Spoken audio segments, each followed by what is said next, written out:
শুনে আমি চ্যালেঞ্জ করলাম। সেই জামাত ছিল আলবদরের নেতা, প্রধান নেতা গোলাম আজম, আলবদরের কোম্পানি মূল কমান্ডার ছিল নিজামী সাহেব, দ্বিতীয় কমান্ডার ছিল মুজাহিদ সাহেব। আমি সেইটার বিরুদ্ধে, কেন বিরুদ্ধে তাও বিরুদ্ধে যাইতাম না।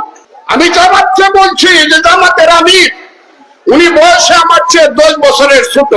আমার জন্ম 48 সনে, উনার জন্ম 58 সনে।